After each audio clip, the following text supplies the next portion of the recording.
Greetings, everyone. My name is Ntabi Singh. Welcome to today's edition of Health Watch. I'm not alone. The brother will introduce himself and thereafter also open for us in prayer. Hello, viewers. My name is Nkosana Spanda, and I'm happy to be here once again. And before we start, let us pray. Our Heavenly Father, we come before you this time. We thank you, dear God, for giving us yet another chance to learn more about health.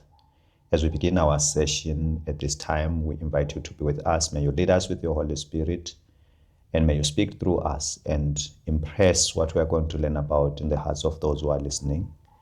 This is our humble prayer in the name of our Lord and Savior, Jesus Christ. Amen. Amen. Thank you, Brother Swanda. So let's get right into it. Today, as I said, we're going to be discussing healthful and hygienic eating. Please advise or explain rather, what is healthful and hygienic eating? Most of the time, the word hygiene is often associated with cleanliness, creating an environment which is almost free from disease-causing germs. But today we want to talk about hygiene in the context of dietary lifestyle, in the context of dietary habits. What habits should one follow in eating which can promote health? So hygiene is not only limited to keeping our food clean from germs, but it has to do with anything that can promote health, even if it's not about germs, But the practices that we do regarding our dietary lifestyle, do they promote health or do they reduce or destroy our health? You see, so when we talk about healthful living and hygienic eating, we are concentrating on the habits of eating that one should follow, the habits that will promote health. All right, thank you very much. What would you then say are the basic principles when you're saying we're looking at hygiene, not only from the way we regularly understand hygiene, but particular to our topic for today? Yes, there are several principles that should be followed when we talk about hygienic eating, principles like how many times do you eat a day? Should you eat between meals? Is it okay to drink any liquid immediately after eating? Is it okay to eat just before bed? These are the habits that many are practicing and they do not know and realize that they are destroying their lives. Okay, so Brother Swanda will be dismantling a lot of what we do. What would you then say, what is the relationship between a plant-based diet and hygienic? Is there any benefit for us? Yes, actually, following a plant-based dietary lifestyle is the first important principle when we're talking about hygienic eating. Because eating anything other than plant food is a way that introduces diseases in our bodies, When we talk about health, we want to say it's not safe to eat animal products. Of course, there can be some arguments here and then in the field of nutrition, you see, in terms of science and all those things. But we believe that a plant-based diet was the diet that God gave to men. And because God is the creator of men, he knew what was fit for men to eat as his food. So when we talk about hygienic eating, we are emphasizing on following a plant-based diet, and we are calling people to that diet, you see. Why? Because plants have got all the essential nutrients that are needed by the body. I remember when I was here last time, we talked about plant-based dietary lifestyle, where I pointed out that there are all essential minerals or all essential properties that are needed by the body in plants. And also plants contain fiber, which is very important for the body. Mm-hmm. We also pointed out that in plants there are phytochemicals, chemicals that make food to be our medicine. because we are sick every day, we are degenerating. Since the fall of man is degenerating, and we need to revamp our bodies and heal them. So we need those medicinal properties from the food that we eat, that is plant-based foods which we eat, will provide us with those medicinal properties. All right, thank you. So that restoration to what Adam and Eve had in the Garden of Eden, because clearly that was God's desired and ideal for us. Yes, and in actual fact, they were practicing hygienic eating because they were eating exactly the food that God gave them in the beginning. At the time He gave them. At the time He gave them. And because God is a wise God, He would not give them something which will be destructive to their bodies and health. He knew that the diet that He's giving them is hygienic and will promote health. That is why you see that even after the fall, men had to continue living for quite a long time, many years. We have Methuselah who lived about 960 years because it's an evidence that the food that he was eating, or his parents were eating before the fall, is the food that perpetuated life and promoted health. Okay. Thank you. So we're going to speak about regularity in meals. Why would you say that is important, particularly with regard to matters of digestive health? Yeah, regularity in eating is very important because, number one, we've got what we call circadian rhythm in our system. These are the biological clocks that determine at what time we should be doing what. You see, so sometimes when we eat irregularly, at times that are different all the time, different times all the time, it disturbs our circadian rhythm, and therefore it will disturb our digestive system as well. You see, so we need to eat food at the same times always. What I mean is that if you have your breakfast at 10 a.m., it should be always at 10 a.m. If you have your supper or dinner at around 3, 4, it should always be at that time. And the other reason is that the body gets accustomed to the time that you always give it food. And it is ready at that time to receive food, and it has prepared all the digestive juices that are needed to deal with the food that you are going to introduce into the body. So when you eat your lunch or breakfast earlier than the time at which you always eat it, then you find the body unready. Then that will lead to indigestion, and the body will not be able to deal with that food because it has not prepared the necessary chemicals that need to deal with that type of food. Or if you delay, the body gets exhausted. It has been prepared, but you have delayed to give it food. Then it's no longer ready. And when you introduce food into it, it's not able to deal with the food because it has been delayed to be given that food at the right time. So that what we are consuming, what we are digesting, is contributing to the overall rhythm of our body. Yes. So we build up a frequency or rhythm for our body that our body gets reconciled with. Yes. And we must try and maintain that. We need to try and maintain that because once we disturb the rhythm, we have disturbed everything that has to do with our life, how our bodies operate daily.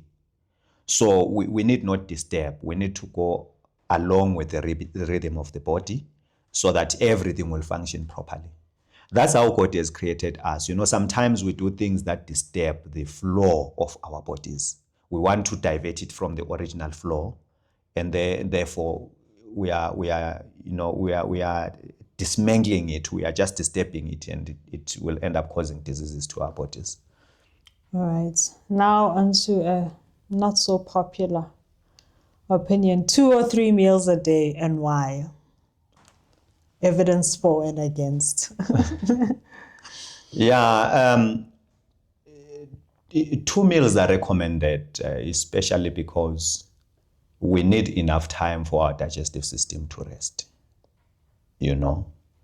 So by having 3 meals or more meals a day, it renders our digestive system to continue working, you see. And also it disturbs the circadian rhythm that we're talking about, and it will lead to indigestion and fermentation, constipation sometimes. So now we need to reduce our meals to 2 meals or 3 meals a day, and we don't eat anything between meals. And also, it's important that we have a longer period from the last meal of the day to the first meal of the day. During that period, it is then that the body gets rest and is able to use all the nutrients that we have introduced into it through eating, you see. Because if we continue eating and having many meals a day, it disturbs our bodies from nourishing us with the nutrients that it has received from the food, you see. So the body needs to relax and have time to deal with the food that has already been eaten. And also, eating 2 meals a day might help us to try and stimulate what we call autophagy. Autophagy is a process whereby the body tries to recycle itself. Now the cells in the body are dealing with dead organelles, which they have to take to the organs of excretion so that they can be taken out of the body. And there are some organelles which can be recycled and be reused again. You see, so now if we continue eating more meals a day, then the body does not have that time to reach autophagy. Actually, autophagy occurs only when you are hungry. And I'm not talking about hunger of the stomach, but hunger of the cells. When there is no, metabolism in the cells, the cell has nothing absolutely. It's able now to deal with other things than food. You see, restoration, cleaning the cells themselves, eating the debris, taking it to the organs of excretion, recycling some organelles that can be used. And once it has done that, it can also go to some other places where it deals with things that are not needed by the body, which cause disease, you see. But if we keep on eating, then we are disturbing the body from performing such important, exercises. But why can't I eat late at night? And then my body does all of that while I'm sleeping. No, eating late at night is not good, because when you eat late at night, the body will find it very difficult to digest the food that you have eaten late at night. Why? Because when you go to sleep, all the organs of the body want to rest, you see. So your digestive system wants to rest, your heart wants to rest, or it will not rest completely, but it's working under par than normal, than when you are active, you see. So now when you eat late and you go to sleep, then your digestive system is sleeping. Then that taxes the brain, because the brain has to supply more energy to the digestive system, which is already resting, you see, and it taxes your brain. Actually, the more an organ works in the body, the more blood is supplied to it. And when your brain is working tirelessly to try and assist the digestive system, which is already resting, more blood is going there to the brain. Then it gets congested and you start experiencing nightmares. And in the morning when you wake up, you are so tired, you cannot carry on with the errands of the day. So we need to eat some time before we retire. Depending on the type of food that you are eating, eat well before you retire, so that when you go to bed with your stomach almost empty, without anything that it has to deal with while you are sleeping. Okay. Now, with this regard to eating, what can be said about chewing and chewing thoroughly? Sometimes we eat on the run, we eat in the car, we eat in haste. Yeah. Because I'm trying my 2 meals a day, but I don't have time. Yeah. And if you don't have time, when you don't have time, don't eat, Yeah, chewing is very important because it's part of digestion. There are 2 forms of digestion. One is mechanical digestion, where food is broken down physically in the mouth by the teeth. This breaking down of food creates an environment where the chemicals of digestion will act easily upon the food that you have eaten, you see. So you need to chew and break down that food into small particles so that it mingles well with saliva, which is carrying digestive chemicals, which will start burning food in the mouth, you see. So we need to remember that when we are eating, there are no teeth in the stomach. The work that was supposed to be done in the mouth must be done in the mouth. It will never be done in the stomach. And when you swallow without eating, then you are giving your stomach a burden to try and perform the work that was supposed to be done by the what? By the teeth, you see. And also, if you don't chew, it promotes overeating. You know, I've seen people eating. I think almost everyone overeats, because if we were to chew, we would not eat the amount of food that we are eating. Because to finish, when you are chewing, you can't finish a plate full of food. You see, because you have to take time chewing, and you'll eat. You know, to finish a plate full of food will take you a long time. You see, and when you chew, you feel satisfied quickly, which will prevent overeating. You know, overeating is bad because it will also add on to weight. You see, weight is bad news, because it's actually the beginning of many diseases, chronic diseases, that will end up troubling you. Okay. So it's important to chew our food so that every part of our digestive process does what it needs to do. The Yes. teeth need to do what they need Yes. to do, and our stomach. So one should not replace the other. One should not replace the other. And we need to understand that, as I pointed out, that there are two forms of digestion, you know, the chemical and mechanical. Mechanical prepares food for chemical digestion. Chemical digestion prepares food for absorption. So chemicals will find it difficult to act upon food which is not thoroughly broken down. It has to be broken down so that the digestive chemicals can act upon that food. All right. So in that, we've got mechanical, we've got chemical, but we've got this great enemy, sugar. Why is sugar such a nemesis? Yeah, sugar is a poison. That is what I can say, you know. And when we talk about sugar, we are not only talking about processed sugar, which you take with your spoon and put into a cup and drink tea, you know.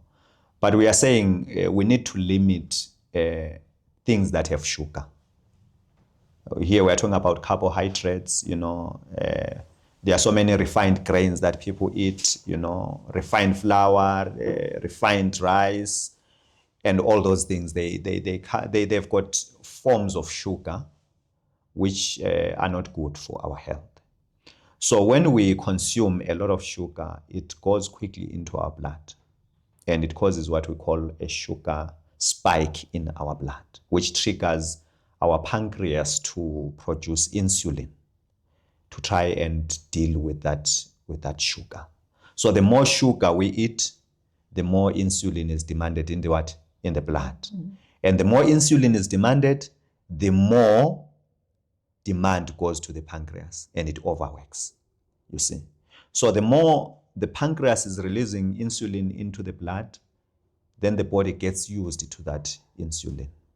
Then it becomes immune to that insulin. It's no longer using the insulin to absorb sugar.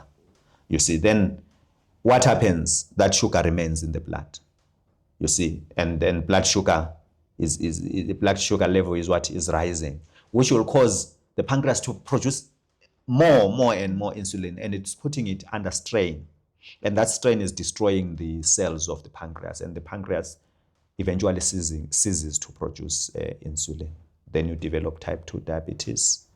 And when there's a lot of sugar in the blood, and a lot of sugar which is being absorbed, and excess sugar is stored in your muscles and other places, then you will develop other diseases like obesity, you will develop fatty liver disease, and other related diseases which will, you know, trouble you. So sugar is bad news, and people are eating sugar more than anything in the world.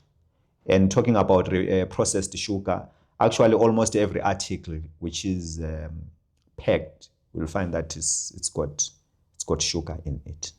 So we really need to try and limit our sugar consumption. Eat lots of vegetables and complex carbohydrates which are not refined. Because while they have got sugar, but because of fiber, that sugar will not quickly go into the bloodstream. fiber will withhold it so that it goes slowly in the bloodstream and it doesn't lead to a sugar spike in the blood. Okay. So if we take practical aspects of how do we apply these principles of hygienic eating, we've spoken about being present and mindful when we eat, that we should chew. Sit down, eat your food, relax and chew. Try eat 2 meals a day. Eat them well. Don't dish up too much, because if you're chewing well, Yes. Yeah. your portion control will also be maintained. Avoid unnatural sugars. Is there anything else you think that? No, but I think what is important is to put these things into practice. While we are talking, some who are listening might just listen but don't put it into practice. And we are suffering a lot of diseases which we rarely attribute to the habits of eating, you see. And when you go to the doctors, they will not tell you that you are sick because you have not been chewing.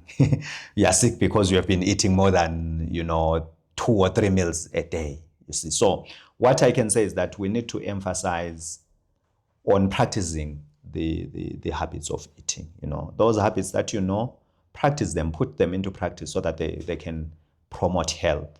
We do not live to eat, but we eat to live, you see. And the other thing that I want to point out, especially on chewing, because many people are not chewing, is that we need to see that when we are eating, when it's time for eating, they are not detractors, things that will take our minds away from the food that we eat. Most of the times we eat with our phones in our hands. We are eating while we are looking at our phones, you see. We are eating while we are watching television. Your mind is not in the food that you are eating. So the mind must be, if when food is in the mouth, your mind must be in the mouth, thinking about the food that you are eating. But your mind must not be in the plate where there is food. Sometimes we take food from the plate with our spoon before we swallow the food which is in the mouth. What happens? The mind is telling the food in the mouth that no, there is more food coming. So pave way for this food which is coming. You see, chew until you swallow, and then you take your food when you have swallowed from the plate and put it in your mouth. You see. So once we try to put these things into practice, and no talking when we are eating, concentrate on your food. We try to put these things into practice. They will work for us, and we'll see the benefit from them.